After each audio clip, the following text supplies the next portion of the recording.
I like that intro. Thank you. Hey That was guys, great. that's my husband's surf rock band. I dig it. Shameless plug. That's awesome. Thank you. What are they called? Wait, what's the band called? Yeah. Underwater Bosses. Underwater Bosses. I like it. Yes, thank you. Nice. It's called Salmon Lot. Salmon Lot. Oh, Yeah. that's great. Knockoff of Salmon Lot. Yes. That's great. Yes. Shout thank out you. Underwater Bosses. Hell yes. Thank you for that. I'm very excited to hear that. But you guys, I'm here with the Pitfall crew. I am so excited to be sitting down with you guys. Let me just say that Pitfall is like the hidden gem of the year for me. Like I just loved every single minute of that crazy ride, and I can't wait to pick all your brains. So I'm excited to talk about it. Yes. But for my icebreaker, I always ask my guests, what was your first memory of horror, or like your very first horror movie? Who do you want to go? Anyone who wants to go first. What do you think? Why? James, go first. Oh, you want me to go? Okay. Not me. So I want to say one of my earliest memories, honestly, I think I lend a lot of my love of horror to Joe Bob Briggs from Monster Vision. Yes. And growing up, traveling the country and stuff with our dad, we'd stay at some seedy motels and stuff, and you didn't know what was on TV, just flip the channels, and it's the middle of the night, and oop, what's this guy all about, talking about this monster movie that I had no idea what it was or what it was about. And my dad would go, oh, they're showing da-da-da movie. And I'm like, I've never heard of that. And they'd show movies like Cemetery, Predator, Cujo, and so on. And that was like my earliest, probably like education. I mean, I think like even to some extent, I think honestly, we had a Thriller on the music video, the tape of Thriller, Michael Jackson's Thriller, and that was like probably like the earliest BTS thing I've seen, the first grade. So that was pretty cool. Thriller was terrifying. I don't know if anyone else, I don't mean to jump in, but Thriller scared the shit out of me when I was a kid. Because I'm like, how they're outside my house. You know what I mean? Like you just start thinking all these crazy things. Well, you get the werecat thing, and then you get all the zombies and stuff. I mean, it was a fantastic thing, and to see that at such a young age, to be terrified, but then it was very cool. And then to see immediately afterwards on the tape, if you were lucky, to see like this extended documentary of the making of all of it, and go, oh wow, there's like this whole production of people, this whole army of people just working on every little detail with all the makeup effects, or whether it be the cinematography or choreography or what have you, costumes and stuff. It was kind of like my first experience into filmmaking, I think. Yeah, definitely. And actually being exposed to that and going like, oh, that's a real thing you could pursue. I might want to do that. Yeah, because it's terrifying to watch as a kid, but then you think about it and you're like, I would love to do that. Yeah. Great pick. Thank you. Yes. All right, who's next? I remember watching 13 Ghosts. 13 Ghosts was that was terrifying to me all the time, and I can't really completely remember the movie, but I remember like Jackal. That always horrified me. He had all those like I feel like he was carrying like the stringy thing, or like nine tails or something like that. Yes, he had like his hands. Yes, and he was him and the Juggernaut were the creepiest ones out of 13 Ghosts. And Juggernaut had the things in his head or something, right? Yes. Well, there was the other guy with like spikes or something, like the hammer dude or whatever. Yeah. Oh, those were so scary. The Jackal had like the rat cage over his head. It was gnarly. The box. I love the torso. I love the way the torso moved. I thought that was awesome. So eerie. Love that movie. Yeah, I feel like that's by far the scariest thing that I can remember. That's the first thing that comes off my brain. It's so weird because I feel like my experience as a kid is so much different than James's daughter. Because Evie, right? Yeah, my daughter's Evie. Yeah, it's so funny. Like tell her about how she watches Pitfall and stuff all the time. Well, she like it's crazy. I have a 2.5-year-old. We shot this 2 years ago, so my daughter was 10 months old. Wow. When we were shooting. Like she just barely started saying "mama" when I was away. Oh wow. And now she's 2.5, so she's just full of speech, full of opinions, and running around and everything. But she really likes watching. She's like, wakes up every morning and she, greets me and she's like, can we watch Dada's movie? And she's like, I want to watch Pitfall. And so she'll put on the trailer and then have it like we'll play it. We're eating breakfast. My wife's just like out of it. And she'll go, again, let's watch it again, start it over. And like, oh my God. And then she'll go, no, I've had enough of this trailer. Let's watch another trailer, different trailer of Pitfall, or let's actually watch the movie until she gets scared and then she stops. Well, it's nothing to do with it. Well, it's like she'll get tired of it eventually, but it's like every day though it's the same. I'm like, we've watched that damn thing. Half of the views are probably from us. I was just gonna say, have her keep watching him and rack those views up. Like, keep it going. It's just my daughter again. Yeah. Just like, yes. It's kind of fun to incorporate like horror with your kids because I showed Jaws to my daughter when she was not like super young, but young enough, because I thought that would be like a decent one to show her. And the part that got her is when the shark blew up. When they killed Bruce, she cried, and I was like, "Oh my God!" Like, okay, you're definitely my kid because I usually care about animals or creatures more than humans. But I was just like, "Oh, okay." Why are they picking on that nice shark? Yeah. It's like, what did he do? I'm like, oh, just murdered a whole bunch of people. No worries. I haven't been able to show her like a full horror film just yet. Well, I mean, I think her first movie was like is Beetlejuice. So she did well with that, but like actually trying to get her to watch an entire movie by herself, like without squirming and stuff, is a bit tough because she's going through that terrible twos phase where she's just wanting to like just get up and go all the time. So we'll start like introducing her to more stuff and everything. And my brother did the same thing with his daughter, and she's 10 now, so she's like a big avid horror fan, loves Evil Dead, loves what was it that she really likes? I think she's like getting into more supernatural stuff and more like, the Conjuring and Insidious and Annabelle universe kind of crap. Those are the fun ones though, that when they get into. I just showed my niece TCM, Texas Chainsaw Massacre 03, and the scene in the van, she looks over at me and not just what the fuck? She's like, what is that? I'm like, I know. I'm like, there's so many more that I want to show her. Yeah. And I just showed my daughter Silence of the Lambs. I won tickets to go see it for the 35th. And she went with me because she's 12. And okay, that's not bad. Yeah, she leans over midway. She goes, is it weird that I like Dr. Lecter? I'm like, no. I'm like, I love him. So not weird at all. There's a whole following around Hannibal Lecter. No, you're right. Join the club. Yes, welcome. Exactly. We welcome it. No, that's fantastic. Yeah. Why? What about you? What's your first experience with horror? So I had some time to think about it. So my first one was The Ring, like that. I got really scared of. That was your first one? I was in school, and then I watched it, and then I was afraid to watch TV or whenever my, because back in the day we still used the phone with the wire cable stuff. Oh yeah. So you actually had to dial. Yeah, the dial thing. Yeah, and then whenever it rings, it was terrifying. The Ring, even the original Ring. Both versions were really Ringu. Really yes, so good. Yeah. I miss technology horror. Like phone calls at nighttime because sometimes like some scammer call you at nighttime or something, was trying to sell you stuff, and then it calls you at 12 a.m. or 2 a.m. and then all of a sudden at nighttime there's like the thing ringing and answer that. Yeah. So that was my I think that was one film I really was scared. That's a good choice. Same, because I was terrified of that and The Grudge when they both came out. And Marshall, to your point of like 13 Ghosts, like Ghost Ship, like that whole era was such a great time for horror films. I really miss the late 90s, early 2000s era. Me too.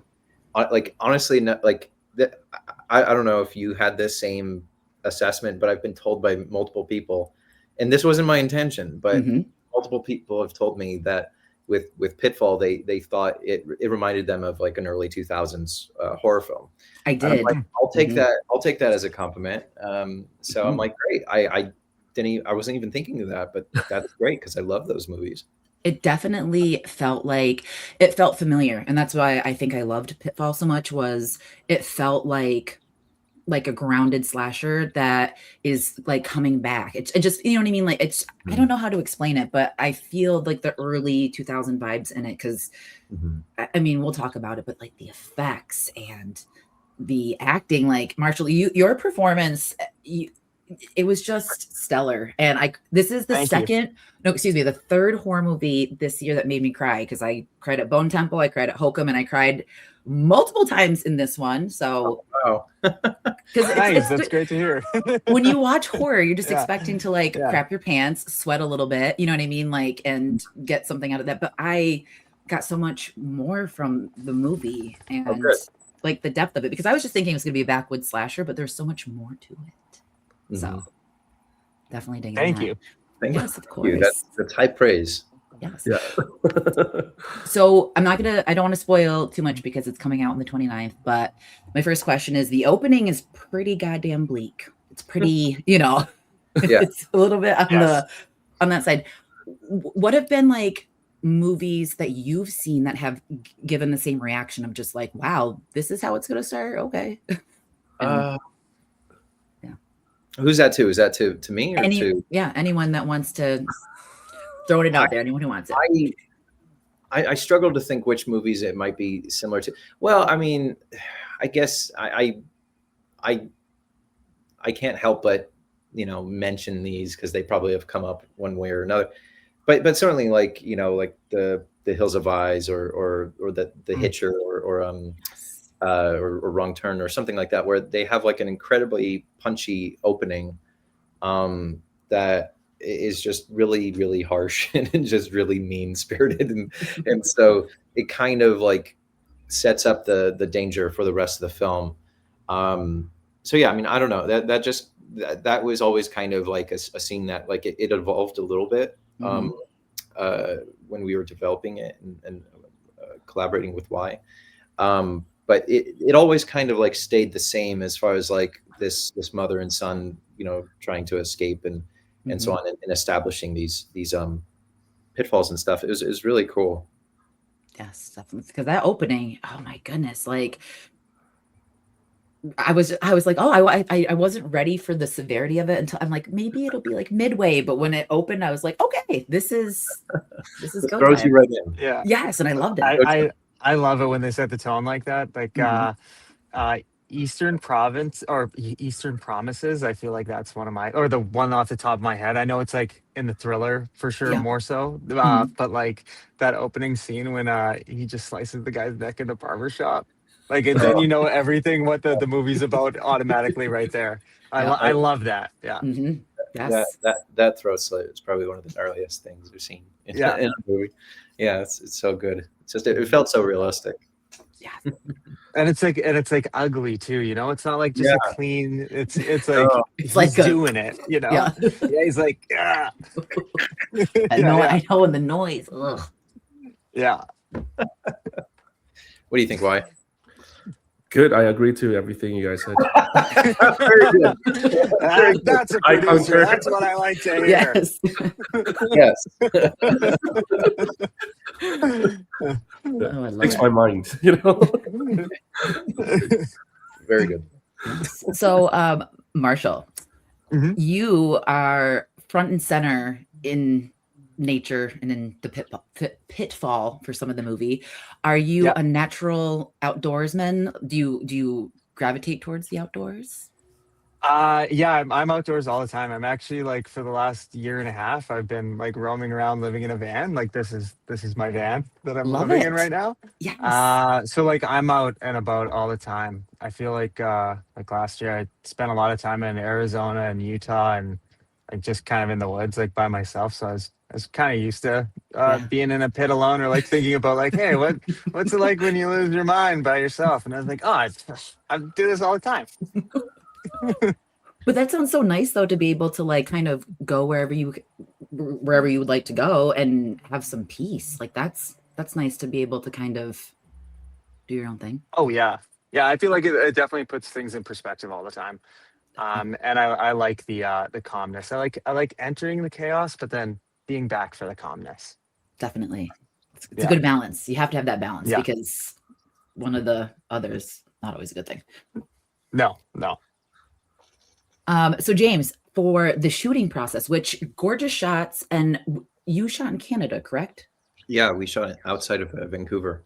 Very nice. Mhm. I used to live like kind of close to Canada, so when I heard that it was made in Canada, I was like, that's awesome. And beautiful shots. But how was the filming process? Like having such an intense movie like this, and it was great. I mean, it came together very fast. Because so we shot it back in summer of 2024, and I think we got the official green light May of 2024, and then we were shooting.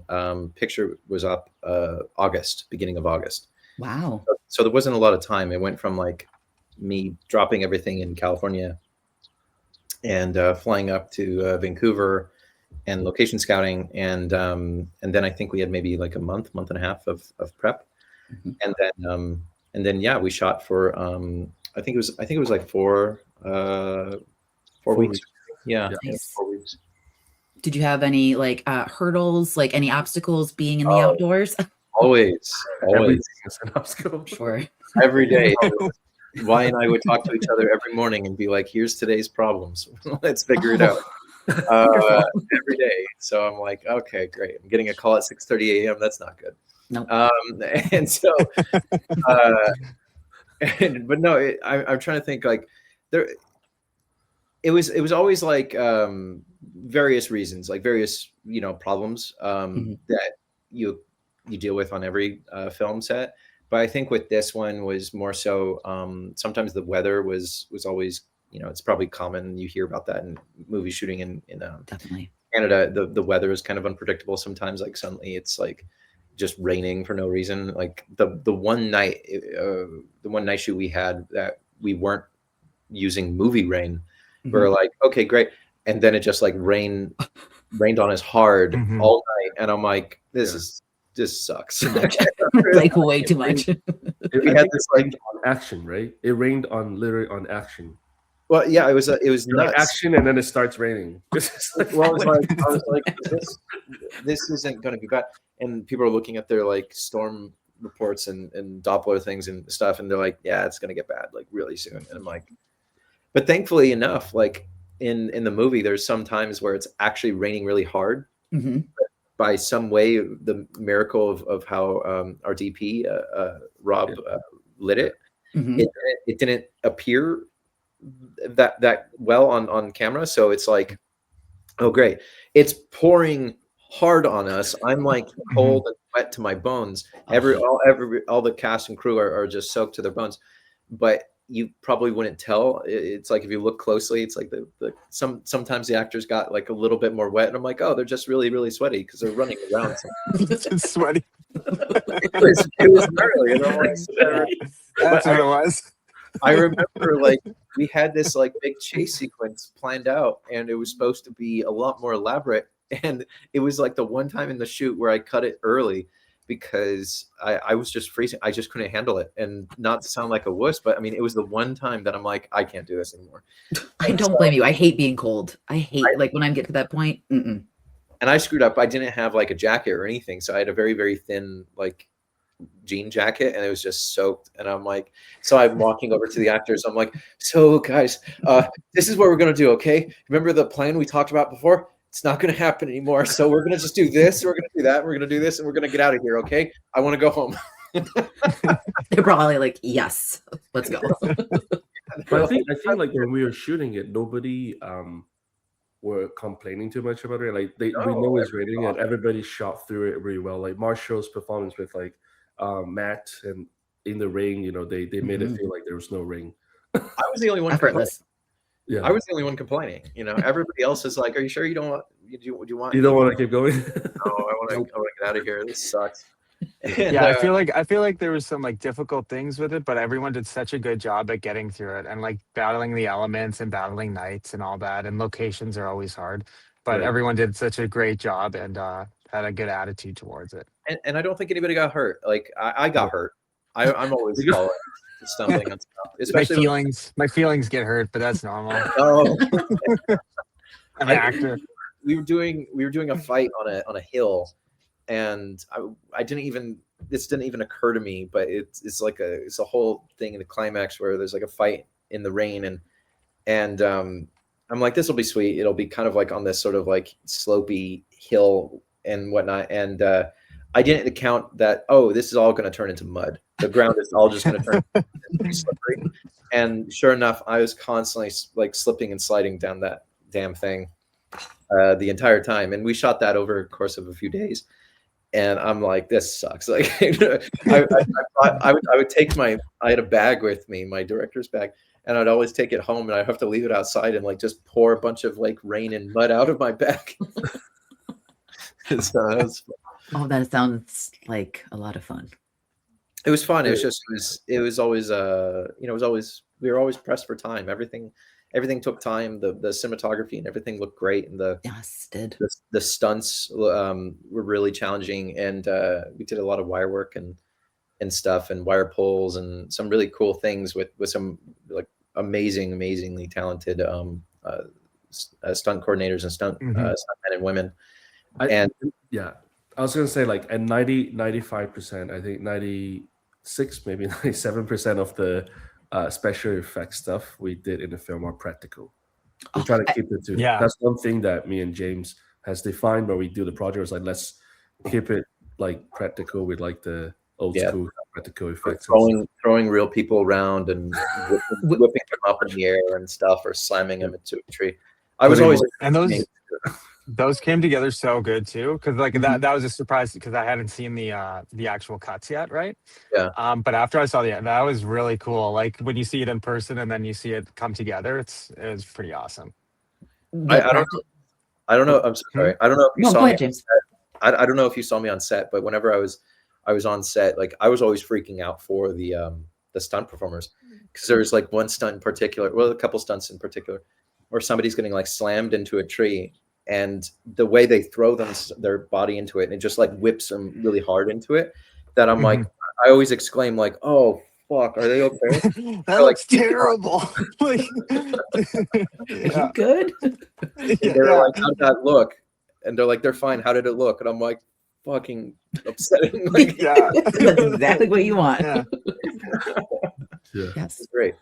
As a horror fan, I can say to you both, thank you so much for the practical effects, because that was one of like the biggest gripes that I've had in like recent horror years, is the lack of practical effects. And I think people are listening, and I think people like want to see it, and they're making it happen. So definitely appreciate it, because and that's leading into my next question, the effects, the gore, perfectly crafted, the chase scenes, just everything. Like, I love horror movies where you grab your body parts that are being affected. You're just like, oh, or like Marsha, when you bit into the fish, I was like, oh, you know what I mean? Like, oh yeah, that fish was actually gross though too, which is so funny. Like, it was prepped to simulate like a fish. It was like tuna and stuff, and I was like, wait, no, it's supposed to taste good, guys. Like, it was legitimately disgusting, and then it had dirt on it after like a take or two, you know, and you're putting that in your mouth. I think they left that in the pit. You're like, why does it still stink in here? Yeah, you just smelled of tuna after. Yeah, it's tofu. Yeah, it was tofu. It was tuna. It was tuna. Oh, that sounds lovely. And then that was gonna be my other question. So it was an actual pit, like you were in an actual like. Yeah, well, we had constructed. We had four pits. Were they four? I thought it was three. So we have the hero, which is like 10, 11 feet tall. Yeah, and there was also a half pit. Like 3.5. So we had we had a pit on location in the forest that we built, and then we built kind of a smaller version inside the warehouse next to our hero pit that we would put into a water tank, so that you know. I don't know why. You would have to go see the movie to see why we put it in the tank. There's water in it somewhere. Yeah, a little bit. It was really fun though. I mean, it gave us a lot of control over the lighting and the just how to shoot it versus digging a hole. And the funny thing was that the early discussions, the early conversations about this movie was intended as like, oh, this is going to be so easy to make. It's just about a guy in a hole. Dig a hole. Yeah, dig a hole. Like, No, I knew we have to build a pit. Like, yeah, it's like digging a hole was never our plan. Well, no. It was like, I think like the original conception of it, like this idea that was sort of floating around. When I would talk to other people about it, they're like, "Oh, that sounds like the easiest movie to make. It's a guy in a hole." And I'm like, "Actually, we're gonna probably have to build this damn thing. It's gonna be a bit of a thing." Yeah, and also like the thing I think was really cool that I want to mention was like the pit that we built. We created like a rig to it so that it can be rotated 45 degree. Oh. The reason why is because I don't want to spoil anything, but like it's something that we need that function for the film to work. Yes, and again, you'll have to go see it in theaters. Because...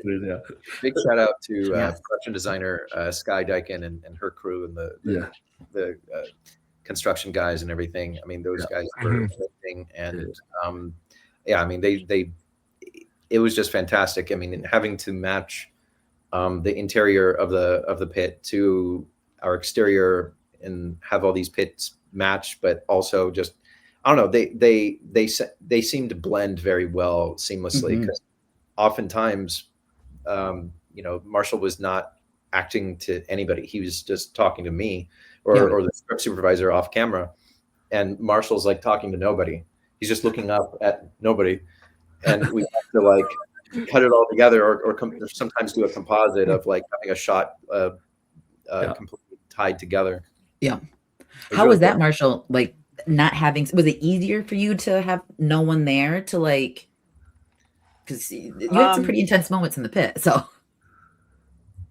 like definitely not easier, just because you get to go off someone's reactions or whatever every time. Yeah. But there's a lot of like throwaway lines that you're just calling out at someone. That's like it wouldn't like where they're like inserted lines into the movie. But like when you're by yourself, I thought it was like such a great challenge of like acting in order to like really figure out how am I going to do this without someone there. And like, even though I'm talking to people sometimes, I almost gave a spoiler there, like you can still like, it's like being on the phone, like you can still like have a person there in your mind to a degree. It's just you're being more imaginative with what's happening, I suppose. But he did a great job just keeping that intensity real, because it was him mostly in the pit and reacting either to the hunter or whomever, and yeah, it was just several days of just being stuck in this pit for a while, and yeah, I think by the end of it, I think Marshall was like really exhausted by the end of it, and I think it helped her performance. I think for sure. Like, you're just going through so many emotions all at the same time, or like, because we're not usually shooting in order or anything. Right. So like, you're going from like this state to this state, and trying to plan your arc effectively, where it's like, if it can't be all one note, or else that's going to be boring to watch, or it can't be continuous. So like, at this moment in the film, this is what they're going through mentally. At this moment, this is what they're going through mentally. So you're kind of just doing like a roller coaster of just losing it all the time. Which, again, it's basically like normal life. So yeah, exactly. So with the practical effects too, did that ever like set up a challenge for you guys? Because I know sometimes like with filming, effects don't happen the way that they intend to, and all that fun stuff. But did you guys have any issues with that? I think like from my standpoint, there are definitely challenging things for James, like from the directing side, like. But for my standpoint, for producing side, because it's a very ambitious project and script, we just doesn't quite have the resources to do everything. So we have to pick to do several things really good or do everything mediocre. So we chose like to focus on doing it good. Yes. So except the fish. Pardon? We could have put some budget into the fish. Like some The actual fish like was Making the something fish that were nice like, and sweet, you know, the like a fish was nice something like where like the cake. jelly, like we can Jello, save maybe the like $50 on lime. here and then put it into special effects. But your reaction was Yeah. so raw. Your reaction was so pure, Yeah. right? It helped. Yeah. It helped the Yeah, performance. and because Canada It has did. It did. free healthcare system, so if you Yeah, we just call the that's ambulance, a good point. it'll come as free. Don't I go. agree? Yeah, no. Yeah, the fish. Yeah, we'll do a better fish next one. I'm trying to think of. Uh, I'm trying to think of other practical effects or something that were challenging. I mean, I guess it was all a challenge. I mean, there's one kill in particular that gets, how do I say this without spoiling anything? I guess I could say is gets a little hot and heavy, and Yep. Okay. Mhm. well, that's suggestive. That can mean anything. They don't need to know because it might lure them in. They might. You never know. So There's one particular makeup that we kept having to, like, it was a progressive makeup that we kept having to do like several like progression layers of like, okay, come, like, bring the actor in and shoot a little bit and then send them away, bring them back. There's more makeup on them and stuff and more damage, and then it's like, okay, now shoot a little bit, send them away, shoot a little bit, send them away. You know, we kept doing that like all day until, you know, they were the state that they were in the movie, and you'll know what I'm talking about when you see it. But and it looked great. I know what you're talking about. Yeah, that was just a challenge. Yes, that was just a challenge. You know, just scheduling that, but it looked great. The makeup effects team were great. Our makeup artists and I'm trying to think of other things. It's like, the funny thing is, like, we really wanted like a heck of a lot more gore, and so many people are commending us for how much gore and how brutal the kills are and everything. Yes. And I'm obviously a big horror fan, but I know how vicious horror fans can be.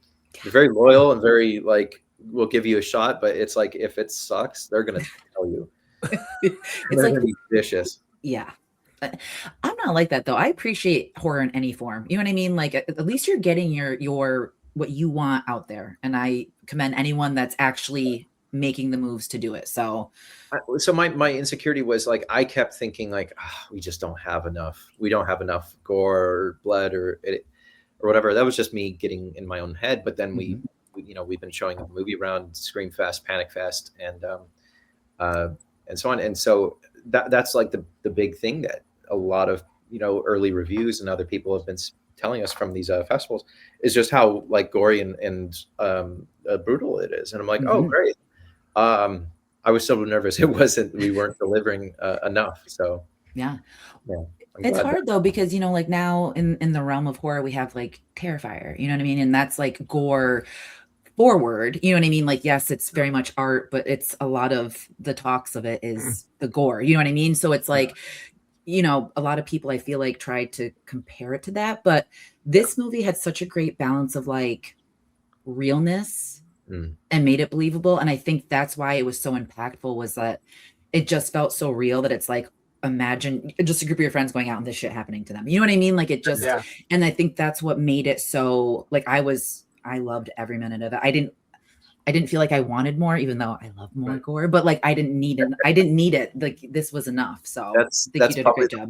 That's probably the best compliment. So thank you. Yes, that's why we use the real tuna, because we want to keep it real. Thank you. You know what? I am an so real. artiste, so I appreciate that. Looking back, I'm like, thank you.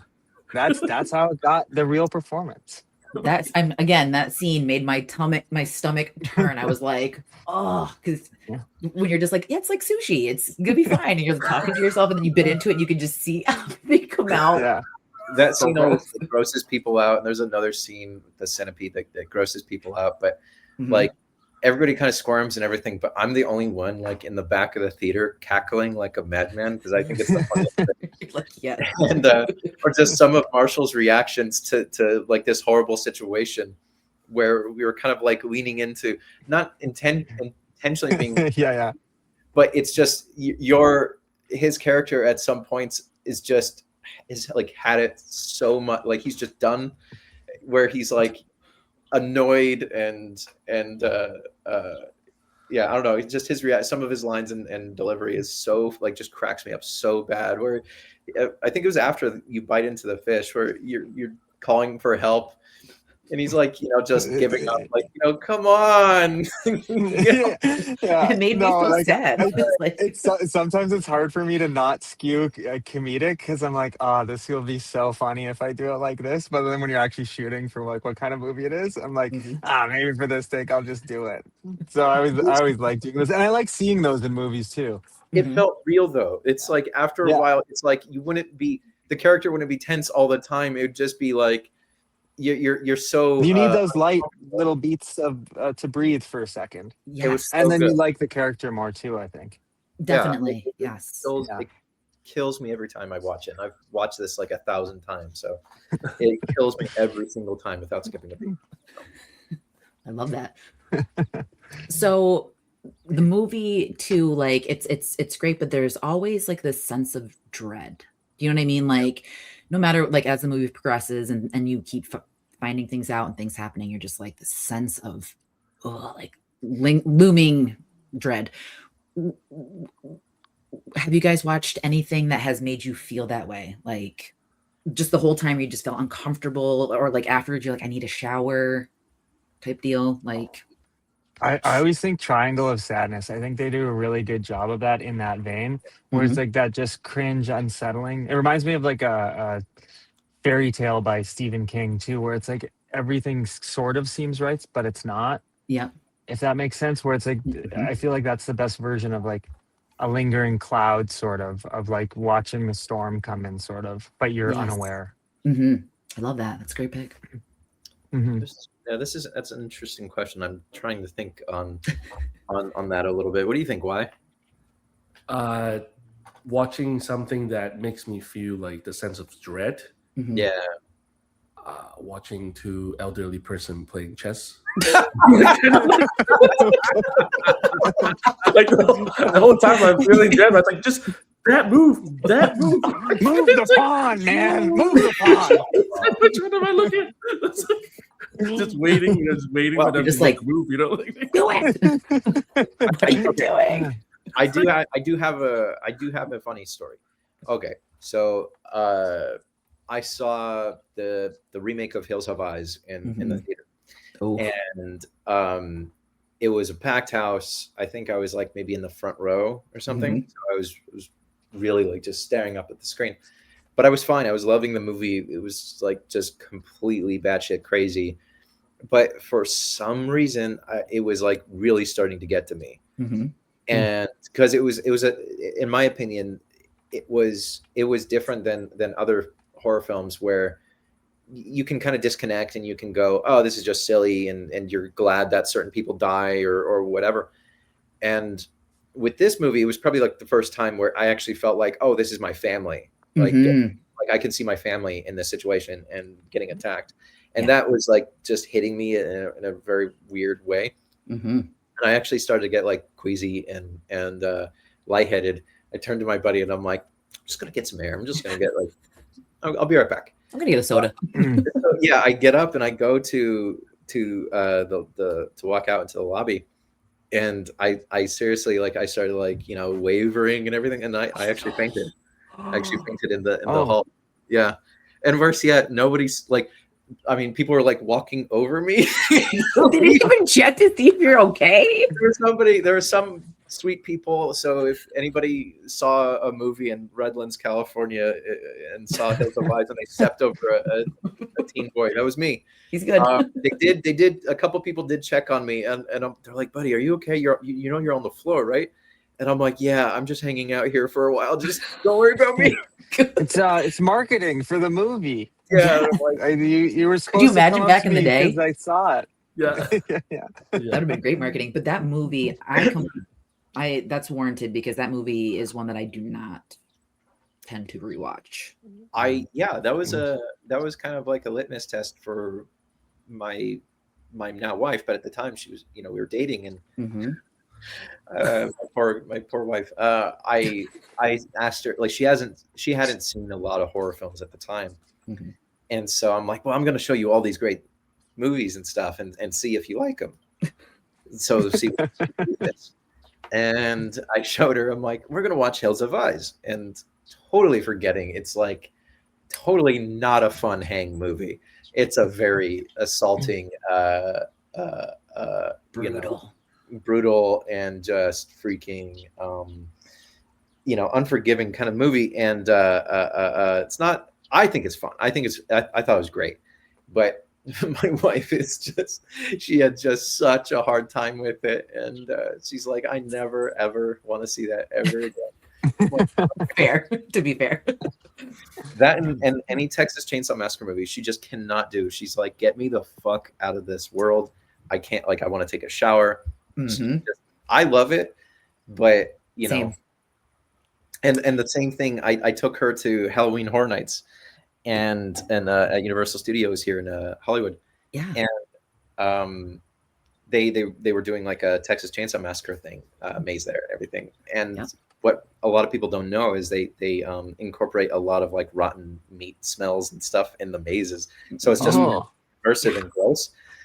And again, it was like taking my wife's like worst nightmare. She hates those movies to begin with, and then putting her in this maze, she was just like, this. It was again. It was really tough on her. Like, let's just say I had to get her drunk to like continue through the night, because she was like, it really rattled her nerves.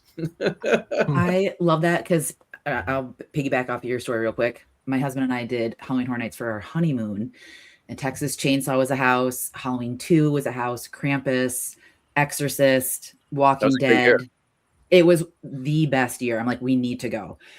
Texas Chainsaw was the first house that we did. We get into the house. Grandpa's sitting there. They whack the dude in the head. The blood hits us. I look over. I see my husband's heels. I'm like, the fuck? I'm like, I married you and you're leaving me? Ran up the stairs. The people are like, no, you got to go back downstairs. He's like through the house already. I'm trying to find him. Leatherface is hot in my heels. There's everywhere. There's like a chainsaw buzzing. And I'm just like trying to get through the house. And we drank quite a few beers at Duff at the Simpsons Lands or whatever. So I'm running out, or I get out, and he's at the end of the ramp with the security guards are all like laughing at me. I'm like, ha, funny. I turn the corner and Leatherface is out there, takes his chainsaw, revs it. I chucked my map and I peed my pants because I was so scared. Like, I was not expecting it, and I drank so much. Like, I had a good buzz by then, and I was just like, oh, this is fantastic. So I feel your wife's pain of Texas Chainsaw. I think it's fun. It's great. I love it too. We went last year with Terrifier, and I keep trying to like push her ahead of me, but she was so scared. She's like, no, you go ahead, dude. So I'm like trying to hold her hand and lead her through it. But then like something jumps out at you and you just, and then you like take off running and you're dragging her behind me. Anyway, it was a lot of fun. But yeah, those movies are, for the uninitiated, they're very tough watches for sure. That's a great pick. And if anyone watching, if you guys want to watch a creepy, like an after the movie, you feel like you want to take a shower, watch Possum. Because like a puppet, like there's a creepy puppet in there. It's a very bleak story, but it's a beautiful one. And that was like the first movie that made me feel like I had to like shower afterwards. How do you spell it? Possum? It's a Possum. And like the cover's like a suitcase with like spider legs coming out. Spider? Yeah. Spider-ish looking legs. It's a very weird, very movie. Strange, but it sits with you. You know what I mean? Like after you watch it, you're kind of like, oh. I mean, I haven't seen it all the way through. I've seen a lot of videos on it and clips and trailers and stuff, and it's been on like my watch list forever.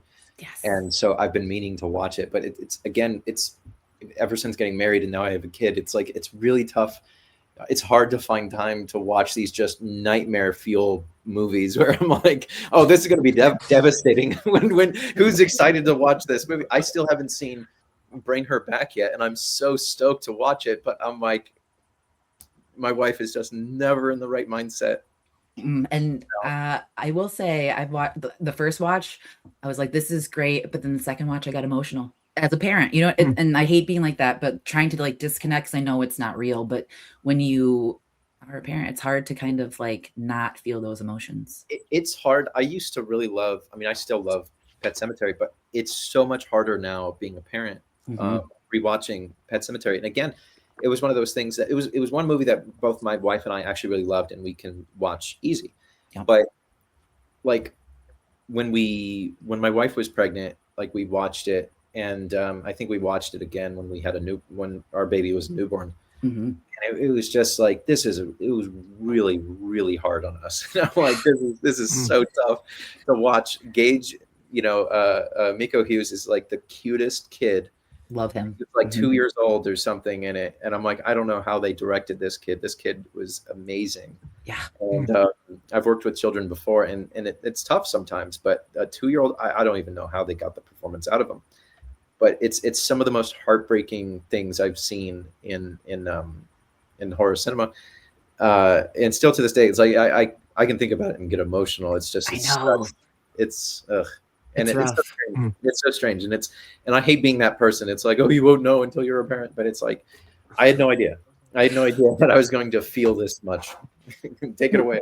Well, even in your movie, like the parental themes and like everything that like kind of happens, that like warranted such a reaction from me, because even from, you know what I mean? Like it's so deep. And thank you. Once you're a parent, it's just like, damn, because you try to like disconnect, but it's hard. And watching like yourself with like your parents or being a parent, it's tough. I certainly needed therapy after this movie. Not because of the movie. It was, I think making the movie realized or emphasized or highlighted certain things about myself that I was like, oh, I haven't touched on this like ever, or dealt with this trauma, or dealt with, whatever thing. There's various things in this movie that were personal to me and stuff that I'm like, I got to deal with this now, don't I? But the whole process was a bit cathartic, because I don't think I necessarily processed it well. And there was like a couple times that, and being a new parent, I think becoming a parent like just made me so sentimental and emotional a lot more than I typically am. I usually suppress it very well. But this is like the one time where I'm like, okay, here's my big movie, can't screw this up. And there'd be times where I'm like, I'm getting emotional on set, and I got to excuse myself because I'm like, this scene is really screwing me up. And the performances that the actors are giving me are breaking me up, like just tearing my heart out. And I'm like, it was really, really great. And they were amazing. So and to do it so fast the way we did, I mean, we only shot it, I think we did, it was an 18-day principal photography shoot. And then we edit like one day, right? 1.5 days. Then it was like 2 half days. 2.5 days. Yeah. So yeah. So that seems very quick. It was very quick. So to do all these technical, extensive scenes with, as far as like all the action or the, the sets and the lighting and everything and all the gags and makeup effects, and then, but all the emotional scenes and all the dramatic scenes and stuff, everything took time. And oftentimes, Marshall can attest to this, sometimes we'd only have time for like 1 take or 2 maybe. And we just move That's on. all it took them to do it sometimes. And that's great. And sometimes they would just freaking nail it. Like oftentimes like Marshall would just give this like awesome performance, and then you look over and he's like, is any of that good? And I'm like, yeah, great. Great. I don't know what I'm doing, like I know what I'm doing, but It's like you just impose that, right? Yeah, I would tell you about that. ADR, right? Well, you can just tell though that you guys are a great group, because you can feel that. You know what I mean? Like your connection to the characters and like how much you believe in them and like the story. You can feel that. Like I felt that watching it, and that's another reason why I loved it so much. Is it just felt like everything fit perfectly, like production, casting, like just everything. And I think it shows. Thank you. I keep telling my producer that I've gotten very lucky on this, that we had such an amazing team, but that's all testament to Y and his crew. I didn't know anybody on this set.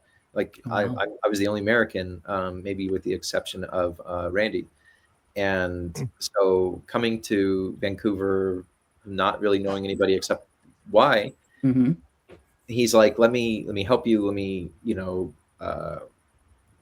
bring in some of the best people around in the industry up there. And they were, I mean, whether it was, our, everybody in the camera and G&E, and then, our stunt team or special effects crew, or our, our production designers and set builders and everything. I mean, just everybody were amazing. And then, the talent were pretty good too. The actors were incredible. The actors, I pulled everyone aside one time too, and I thanked them, and I was telling them all, like, I said, you guys are my secret weapon, because you're just really saving my ass on this. We're flying at light speed, and I don't know how anybody else could have done it. So it was, I was just truly blessed and very lucky and fortunate and grateful to have worked with such a great cast and crew. So. Oh, I love that. That's beautiful. That's great. Yes. Teamwork makes the dream work. Yes. People forget about it sometimes, right? Because everybody is not perfect. But I think what makes a good team is that you don't have to be perfect. You just have to teamwork so that wife tells me all the time, you don't have to be perfect. It's okay. Yeah. Your wife tells you all the time? No, I'm saying that's why Y tells me all the time, you don't have to be perfect. It's okay. Oh, I told him all the time, like, you don't have to be perfect. Like, we work together as a team, and together we're perfect. Like, together, there you go. Together we're perfect. It's like pieces of puzzle, right? You don't have to be a whole puzzle. Like, you can be a piece, and then together we become a picture. Yeah, oh my God, it was so that's sweet. What I always do. That's what I believe in. Yes. It was a very ambitious project, and everybody was talking about it. It's like, James's shot list is nuts. How are we going to do all this? And it's just like, well, we're going to have to do it. We're going to have to figure it out. And it was, it was just a sheer endurance test, and for everybody. And I feel like we all survived Pitfall. The making of this movie was our own sort of trap and survival game that we were trying to outlive and everything. And by the end of it, like, we were all just dead exhausted, and yeah, that was really tough. I remember we were shooting, the last shot was a plate shot, it was a blue screen shot. And I had them set it up, and it was the first time I sat in a director's chair in a while, because most of the time we're out in the forest running around, and we don't always get to sit down or something, or sit down on the ground or whatever. But we're always on our feet. And I remember we're setting up this shot in the warehouse, and they're taking a while to set it up, and I fell asleep. I fell asleep on the last shot doing this the effect screenshot, and thankfully, I mean, I woke up. We got it and everything. It took a couple tries with this particular effect, but. No, we're like, the director is falling asleep. Let's move on. Yeah. Let's This is where we catch up with time. It was after that. We were wrapped, and I was I think it was just the entire shoot just finally hitting me, because the entire time I was like I seemed fine, as far as like having enough energy and stuff, but that really just annihilated me. Like towards the end, it just really annihilated me. I'm sure it was such a short amount of time, and like I've never made a movie, but like for what you guys have put out there, that's crazy. Like the amount of time that you guys filmed to what is out there is. Thank you. Crazy. Yes. I just hope it looks just as good as. It's gorgeous. All of our studio contenders. That was one of my biggest pullback or takeaways from it, was how beautifully shot it was. It's just perfect. Yeah, our cinematographer Rob Zabostowski was amazing, and he was just, and he and his crew were just fantastic. And there was often times where we were like taking our time setting something up, because it's like it's going to look great. There's times where I'm like, can we shoot yet? It's like, no, we're setting up this big ass light, or there are times where we just have to like kill all the lights, because we had these like cherry picker towers with these giant lights on it for like moonlight and stuff, and we had to go dark for like an hour and a half, I think, because of a storm was rolling in and we were afraid of lightning striking. Yeah, that would have been So we're just sitting around for an hour doing nothing, just in pitch black in the middle of the forest. And I'm like, this is creepy. And just, Yeah, they did such a good job at like, He's great. especially like what I noticed was the like the texture of the pit when I saw that on camera, because like it's one thing to be in the pit and see it beside you, but then when you see it on camera, it's like this is like an alive pit, if that makes sense. Yes. Like it seems wet, it seems gross. It's almost like you can smell the mustiness of it. Like I thought that was a wicked job by set deck and lighting and everything. It has like a great texture to it, and like I think the last time we watched it at Panic Fest, you know, and other people have said this as well. It's like it feels cold. It feels like a very cold, Mm-hmm. We used like a special set of lens too. It's like very vintage. Yeah, because I was looking at the pit when you were in it, and I was like that because I know like sets are built. You know what I mean? And it obviously wasn't shot just in a pit, but like it seems so realistic that I was like, he actually might be in a real pit. So that's why I was 100%. That's what it looked like to me on camera too. Where it's like, oh, this is great. And like, especially when you're like in doing those kind of scenes, when you're like immersed in that environment and it feels like you're in that environment, like there's dirt everywhere and it's like, it's not a green screen or something for those. It just makes my job just 10 times easier. I'm sure. Because then it's like, it makes it alive. Or I feel like I'm there. Yeah. You were very hoarse by the end of it. Like, and that was like the one thing I thought was cool when there was sometimes where we would shoot kind of in sequence. We kind of jumped around, but it's like you're like, hey, my voice is really scratchy from screaming. Is that okay? And I'm like, your character would be like really dead and exhausted by the end of the movie anyway. So it's okay that you're like in the heat. Like Marshall was just drained, but it was again, it added so much to it. But being in that damn set for so long, I think really, really helped. And I just hope we can do it again.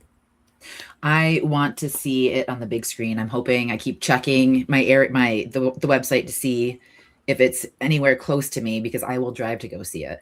But I do want to see it on the big screen. Because where are you located? I'm in Syracuse, New York. Okay.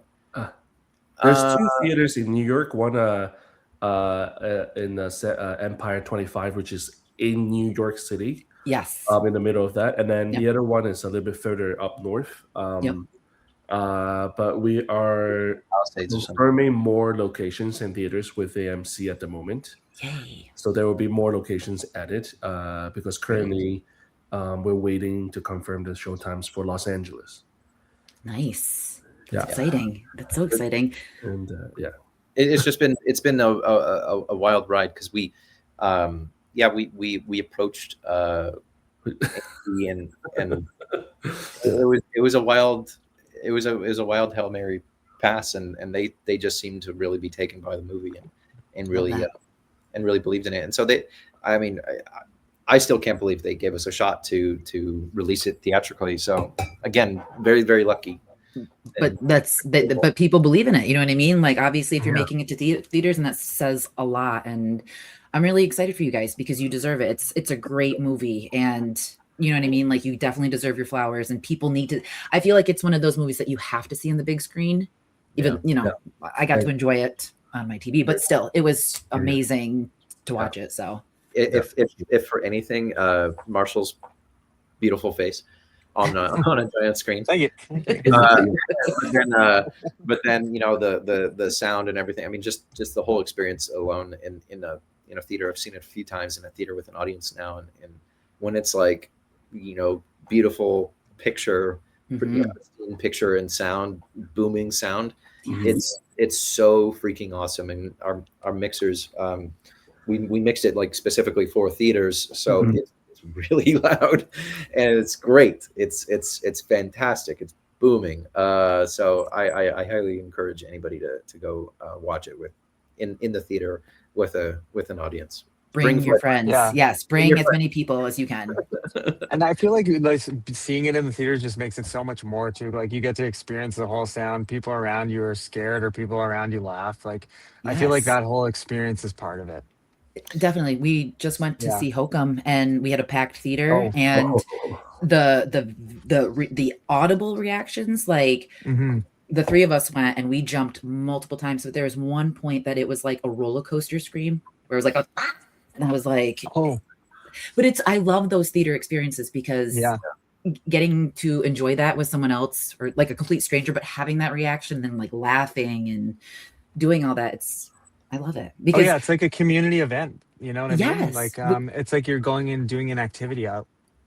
Yeah. with people that like enjoy it, because there was a point where I was getting sick of going to the movie because people were on their phones, they were talking. I'm like, understandably, I know that you probably have a conversation to talk about, but please do it in the hallway because I have a movie to watch. You know what I mean? Like just, and I just can't deal with other people, but it's getting better. And I feel like with the influx of horror movies that are coming into the theaters, it's just prompting more people to like go see it in groups and have that experience. So Yeah.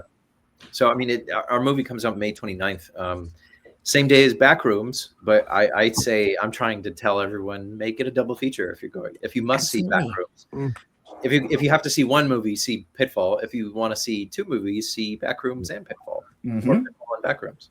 Yes, I would pick to go see Pitfall because I will watch Backrooms 3. But if I had to, I would pick Pitfall in a second because I want it close to me. And I want to experience it on the big screen. I don't know.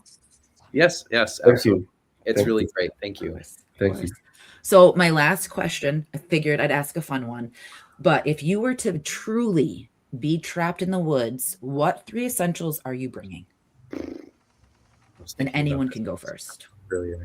3 essentials. Actually, I'll tell mine while you guys think. Chapstick, water, and a pre-roll. And a pre-roll. That's about it. Yes. I like that. Nice. Thank you. Yes. My 3 necessities. Does it have to be like real things? It can. You can pick whatever you want. What a unicorn. That would be great. That's a good one. Or like a Pegasus. Then you could just fly away. I'll just take one. Okay, go ahead. I'll do a magic lamb. Oh, it's pretty good. He's trying to get out of it. He's like, I'm not having just 3 things. Okay, I want one. I'm not going to the forest. Take me out. Yeah.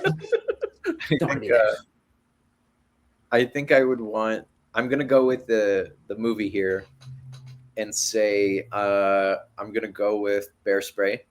Yes. Essential. I can't like, I know a lot of people that sleep outside when they go camping, just like in a sleeping bag and stuff. Nah, I gotta have a very thick, tight sealed tent. And then I don't know. I might have to.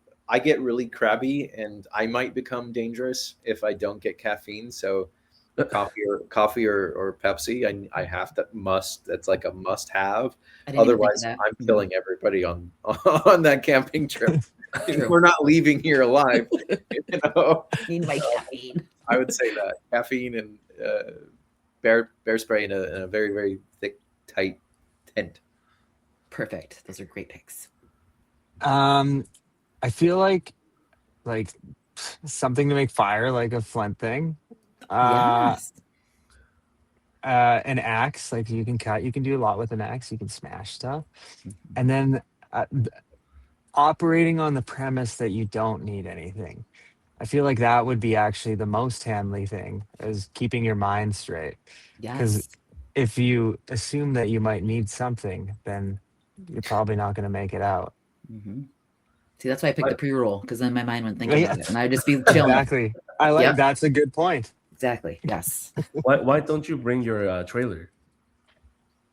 That's one item. And I could just bring my house right now. Yeah. Yes, so smart. That's a good one. Why? Yeah, I would bring my van. That's the one and done, Marshall. You don't need anything else. Bed, and then I'm good to go. Yeah. Yeah, I don't need anything. Yeah.